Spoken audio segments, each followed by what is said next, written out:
Welcome to the deep dive. Today, we have a really clear mission, I think. Hmm. We're not just, summarizing a pile of sources for you. We want to hand you something more like a conceptual blueprint. Right. A kind of shortcut, really. Exactly. A genuine shortcut to understanding complex ideas almost instantly. When you see them pop up in academic papers or those dense economic forecasts, maybe policy documents. And that's the core goal. We've gone through, what, about 50 advanced vocabulary words, the kind you see again and again. Right, yeah. These are the words that really form the scaffolding for serious reporting, for research. It's the language used to build complex arguments. And the key thing, I think, is how we've grouped them. It's not random. We've put them together by theme. Yeah, that's crucial. So when you see one of these words, it acts like a structural cue. You can kind of immediately place it. What's the author actually doing here? Are they talking finance, risk, strategy, or maybe even signaling something about the quality of their own argument? Precisely. And that thematic grouping helps you get up to speed much faster because you start recognizing the model the author is building in their text. Okay, so it's not just about single words in isolation. No, not at all. It's about how these words connect concepts, how they express nuance. If you grasp the themes, you start to recognize the intent behind the writing much more quickly. And that recognition, that's the shortcut we're talking about. It means you can stop just reading word by word and start reading, well, structure by structure. You see the bigger picture faster. Okay, let's jump right in then. We'll kick off with section 1, the language of action and dynamic change.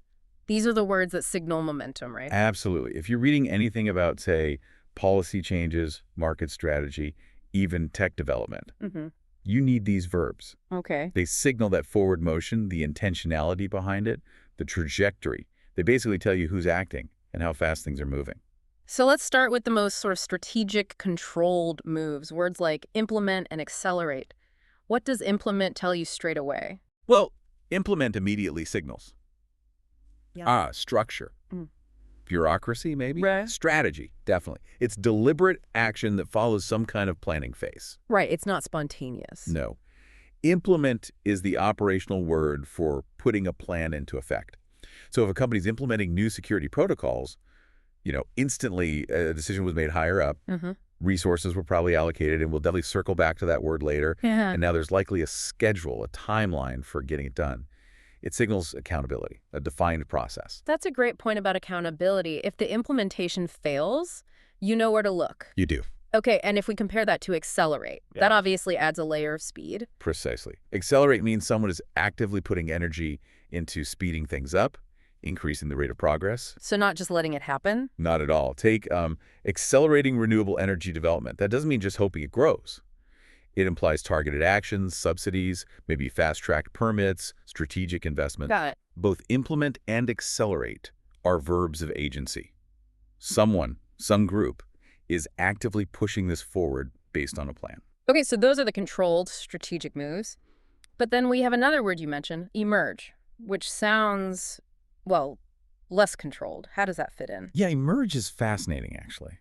It describes something becoming visible, coming to light, but often without that intentional design behind it. It's almost the opposite of implement. Ah. So a new consumer trend emerges, or maybe a new scientific theory emerges from the data. It wasn't necessarily pushed by policy or accelerated by funding. It just appeared, maybe as conditions changed or new information came out. Interesting. Does emerge sometimes imply that something was maybe there all along, but just hidden, and now we see it? Oh, absolutely. That's a key nuance. When an article says, for instance, that new risks are emerging in the supply chain, the author isn't usually saying the risk was created right now. They're saying the risk is now visible. It has to be acknowledged. Yeah. It's like a transition from being unseen to being undeniable. So the structural cue for you, the reader, is vital here. Is the change being described as something pushed forward intentionally? Or is it something being observed, reacted to? That distinction completely changes how you interpret the rest of the analysis or the recommendations being made. That really is the core distinction, isn't it? Intentional versus observed change. Okay. Now, staying with change, let's talk about the trajectory of quality. Things getting better, things getting worse. On the negative side, we often see the word deteriorate. Right. Deteriorate signals a progressive decline, a loss of quality over time. It suggests a systemic issue.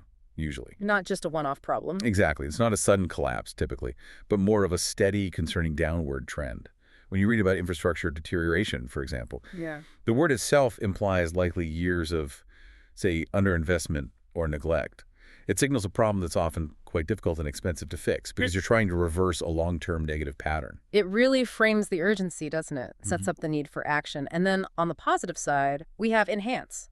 Enhance. Yes, this is about improving quality or skill. Pretty straightforward. A new training program enhances employee skills. A software update enhances security. It's usually a practical, positive improvement. But then there's elevate that sounds grander, more significant than just a practical tweak. It generally is. Elevate means raising something to a higher level, Mm. often tied to status or perceived importance, or maybe higher level goals. Can you give an example? Sure. Think about an initiative to elevate the status of teachers. That's not just about, say, enhancing their teaching skills with a new program. It's about raising the public and political recognition of their value. Ah, okay. So it's about perception and importance. Right. It signals a move that has potentially political or social significance, not just a technical fix. That makes perfect sense. So enhance might fix the machine, but elevate changes how people see the machine's value in the world. Well put. Okay. Now let's tackle two ideas about change that can sometimes get confused. Modify versus fluctuate. Yes, this is a really useful contrast for readers to get a handle on. Modify usually suggests a small change. It's contained, often deliberate. Controlled. Yes, controlled. It applies fine-tuning, precision. You modify an operating procedure slightly. You modify a clause in a contract. The change is typically measured and low stakes relative to the whole system. Right. It implies the basic structure is okay, it just needs a little adjustment. Exactly. But fluctuate, that signals something quite different. It suggests the structure itself might be under stress. How so? Fluctuate means changing often, sometimes wildly, and usually unpredictably. The classic examples are things like oil prices fluctuating or the stock market fluctuating. Okay. Volatility. Precisely. When you read that a key metric is fluctuating, the structural cue is immediate. Instability, volatility may be high risk. The author is signaling that external shocks, or perhaps internal issues, are disrupting the system's balance. So the quick takeaway here is recognizing the agency involved. Modify implies control, agency. Fluctuate implies a lack of control, demanding a totally different response, maybe risk mitigation instead of strategic direction. You've nailed it. That distinction between controlled change and potential chaos leads us perfectly into our next section, actually. Because all this action, all this change, well, it needs fuel. Right. If Section 1 was about the motion, the speed and direction, Section 2 is about the engine, the resources, the management. Exactly. This is the vocabulary you absolutely need if you're reading economic reports, financial news, anything discussing wealth, how it's distributed, those strategic trade-offs. So let's start with scale. Who has the resources and how big are we talking? Well, we often use the word affluent to describe wealthy societies or maybe specific groups within a society. Okay, fairly descriptive. It is descriptive, but it often carries a pretty deep structural implication in these kinds of texts. Articles frequently use affluent populations as a kind of counterpoint, maybe contrasting them with poverty elsewhere or discussing environmental impact. Ah, setting up a comparison. Right. It immediately frames the discussion around things like imbalance or responsibility or maybe disproportionate consumption. It flags inequality or differential impacts right from the start. So it's doing more work than just saying rich. It's Yeah. often pointing to power dynamics, political or ecological. That's a very good way to put it. Yeah. And if we shift from who have the wealth to the size of the resource being discussed, we often see the word substantial, Substantial meaning. large. Large in amount, or perhaps large in importance. It's a critical word because it helps you differentiate between, say, a minor investment and one that really changes the game. Okay. A substantial investment in AI, for example, that signals serious market commitment. It probably demands some kind of reaction from competitors. The word substantial tells you, the reader, this isn't just minor news. This is a significant factor you need to pay attention to in this strategic environment. Got it. So we know who might have the wealth, affluent, and we have a sense of the scale, substantial. Now, probably the most critical verb in resource management, allocate. Ah, yes, allocate. The act of distributing funds, or maybe other resources like time or personnel, for a specific purpose. Yeah. It sounds simple, doesn't it? Yeah, pretty straightforward. Distribute funds. But its structural importance in any financial document, any policy paper, is huge, paramount, really. And this is where we wanted to really dig in, focusing on the expert analysis side. The idea that allocates immediately brings up opportunity cost. We touched on it briefly, but let's really unpack that for a moment. Absolutely. This is, I think, one of the most powerful reading shortcuts you can have in economic or policy analysis. Oh, so? When you see an article talking about a government or maybe a corporation allocating a substantial sum of money to Project A, Okay. the trained reader, the critical reader, instantly shifts their attention to the choice that wasn't made. If they allocated those resources to Project A, they consciously decided not to allocate them to Project B or C or D. Ah, right, the unseen alternative. Exactly. So the word allocate forces you, the reader, to ask what alternatives were passed up, what got deferred, what potential benefits were lost because they chose this path. What kinds of opportunity costs are we usually talking about here? Is it just money? Well, it's multifaceted. There's the obvious financial opportunity cost, the return they might have gained investing that money elsewhere. Mm-hmm. But often, more structurally, there's the political or social opportunity cost. Allocating limited time, political capital, maybe public attention to one issue inevitably means you're not allocating it to another potentially pressing concern. Which could lead to problems elsewhere, maybe even deterioration in that area that got ignored. Precisely. Recognizing the word allocate is fundamentally about recognizing a strategic trade-off. And that is the absolute core of economic thinking and political decision-making, too. It's the engine driving prioritization. Wow. Okay, that insight alone really does shift how you read, doesn't it? From passive acceptance to active critical questioning. It should. Okay, let's shift focus now from those big system-level allocations to more personal or market-level behaviors. Let's contrast frugal with lucrative. Good pairing. Frugal usually describes personal behavior, right? Or maybe a small organization. It characterizes someone as being careful with money, economical, thrifty, It can do with... or making the most of limited means. Yeah. It signals either a situation of resource constraint or maybe a deliberate choice towards conservation. Okay. Now, compare that sense of constraint with the pull of ambition. Lucrative. Lucrative, Yeah. meaning profitable, financially rewarding. If an article describes, say, a niche market or new venture as being lucrative, Yeah. it immediately signals huge growth potential, money to be made. But, and this is crucial, this word often carries significant risk alongside the reward. How do you mean? What kind of risk? Well, the moment something gets labeled lucrative, the whole dynamic around it shifts dramatically. Okay. It signals that it's likely to attract interest from bigger players, maybe those affluent competitors we talked about. Ah, the sharps start circling. Kind of. It signals that substantial investment is probably going to follow, which means competition heats up, intensifies. And the pursuit of that lucrative opportunity, it often encourages distinctly non-frugal behavior. Like what? Big spending. Big spending, maybe taking on debt, high-stakes risk-taking to try and capture that market share first. So when you see the word lucrative, your critical reading antenna should go up. You should instantly look for the high stakes, the intense competition, and the potential downsides that almost always accompany that high reward. Okay, that gives a really complete picture. Mastering these terms, affluent, substantial, allocate, frugal, lucrative, helps you quickly gauge the scale, the financial intention, the risks involved, and those crucial underlying trade-offs in any discussion about resources. Right. So we've looked at action, and we've looked at the resources that fuel it. Now, we really need to turn the lens inward.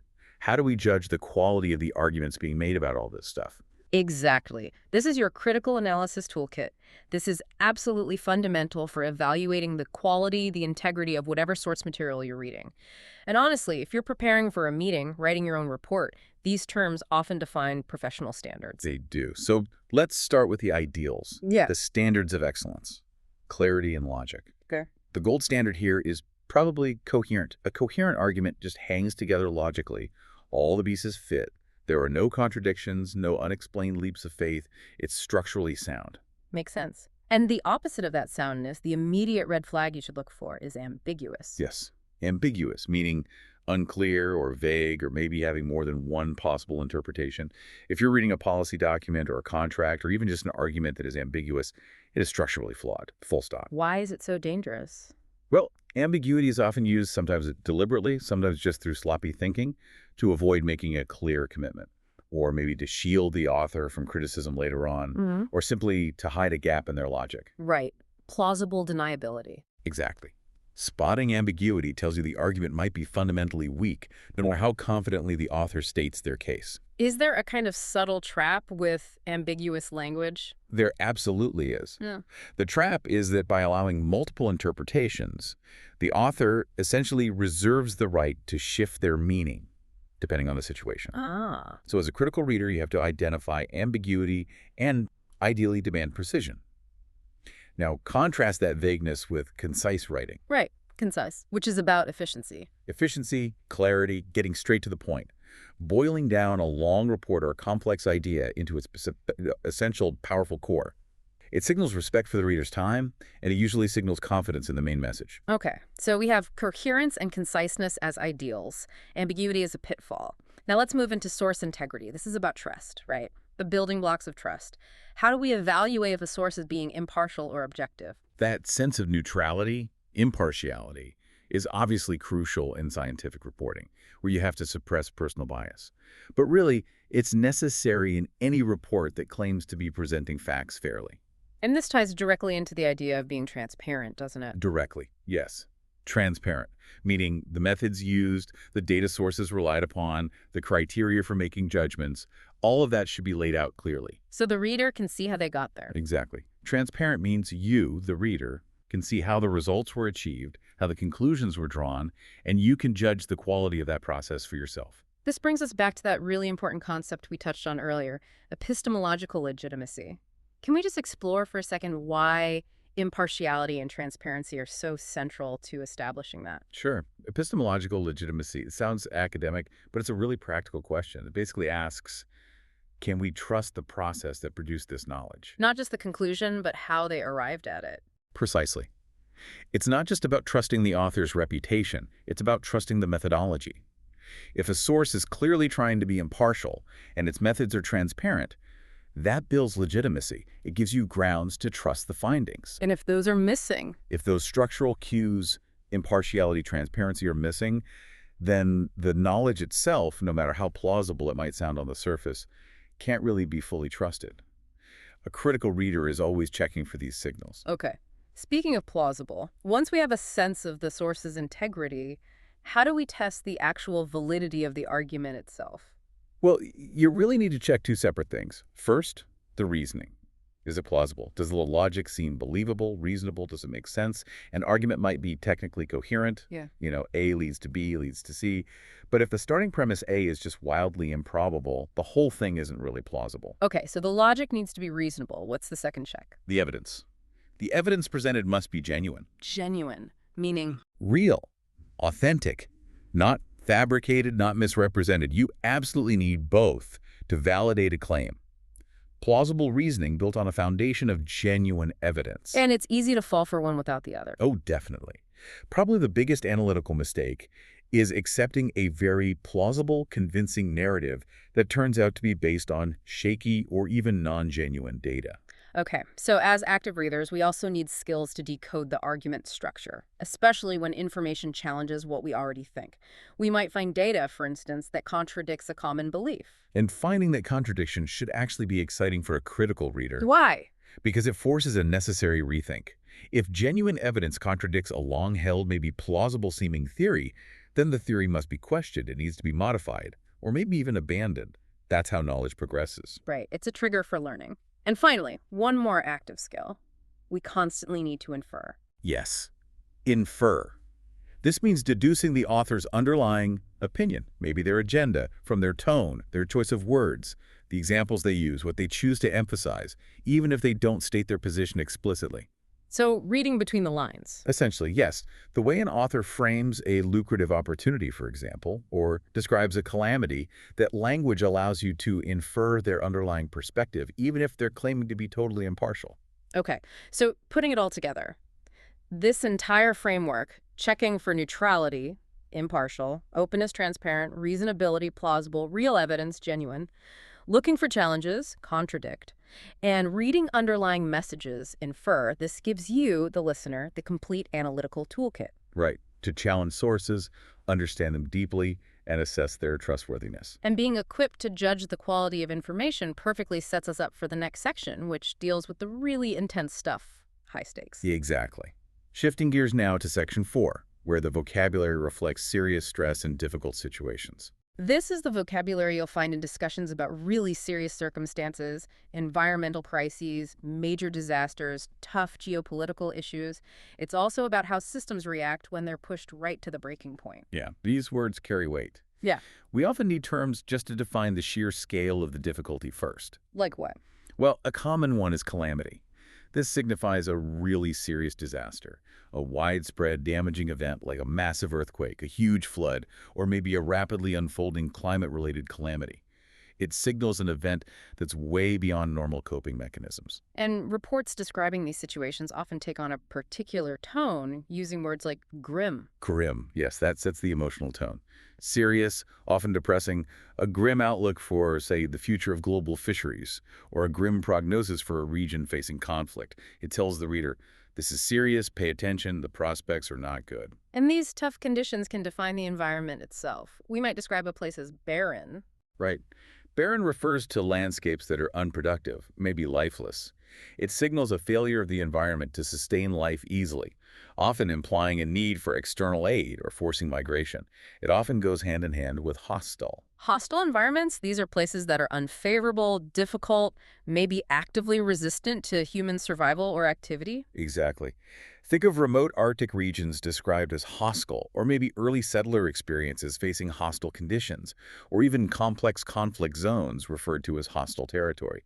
These words paint a really vivid picture of constant struggle against the environment or circumstances. Okay, but as you said, this isn't just about describing problems, it's also crucially about the response. How do systems, ecological, economic, social, handle this kind of extreme stress? And that system response is often defined by a really key contrast. Right. Fragile versus resilient. Okay, let's take fragile first. Fragile systems are those that are easily damaged or broken. They lack the necessary buffers, the shock absorbers to cope with stress. So they break easily. Yes. A fragile economy might collapse under a small shock. A fragile ecosystem might be devastated by a minor change. The word signals extreme vulnerability. And the opposite, resilient. We hear this word everywhere now. We do, and for good reason. Resilience is the capacity to bounce back from adversity, to recover quickly, and ideally, to adapt to changing conditions. Okay. Understanding resilience is critical, whether we're talking about individuals, psychological resilience, or supply chains, or whole ecosystems. This capacity, resilience, often defines survival. It determines which systems eventually deteriorate under pressure and which ones manage to endure, maybe even learn and adapt. And when we talk about more physical resistance, like a building in an earthquake, we might use the word withstand. Yes, withstand usually refers to the measurable capacity to tolerate a specific stress or force. An earthquake-resistant building is designed to withstand certain seismic shocks. A financial system might be structured to withstand a particular rise in interest rates.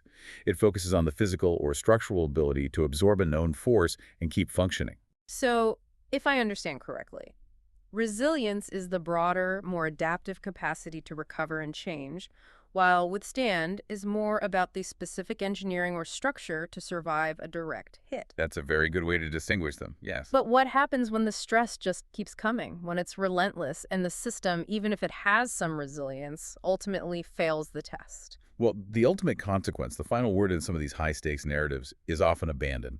Abandon, to leave entirely. Yes. When you read about villages being abandoned after years of constant flooding, for instance, it signifies that the environment has become permanently hostile, perhaps barren. The cost of staying, of trying to maintain life or infrastructure, has just become too high. It represents a final, definitive failure to adapt or withstand. Wow, so these words calamity, grim, hostile, barren, fragile, resilient, withstand, and finally abandon, they really do weave together a powerful narrative. Stress, endurance, adaptation, and sometimes the ultimate consequences. They absolutely do. And having a grasp of this vocabulary is essential if you're trying to understand the gravity and scope of environmental reporting, geopolitical analysis, disaster response, documents, anything dealing with systems under extreme pressure. Okay, that was intense. Let's maybe pivot now to a more optimistic set of words. Section 5 focuses on the language of high quality and excellence. Yes, a definite shift in tone here. These are the terms that describe high levels of skill, dedication, and also the kind of support needed to achieve and maintain excellence. They define quality and often represent professional aspirations. Right. You'd see these in performance reviews, maybe, or reports assessing the success of an initiative. Exactly. We can start with words describing effort and internal qualities, like diligent. Diligent, hardworking. Hardworking, yes, but also dedicated and careful. A diligent student or a diligent researcher implies consistent, painstaking effort over time. It speaks to a sustained commitment to doing the work properly. Okay. And then there's meticulous. That seems to add another layer. It does. Meticulous implies extreme attention to detail, almost painstaking precision. This quality is crucial in fields where even tiny errors can have huge consequences.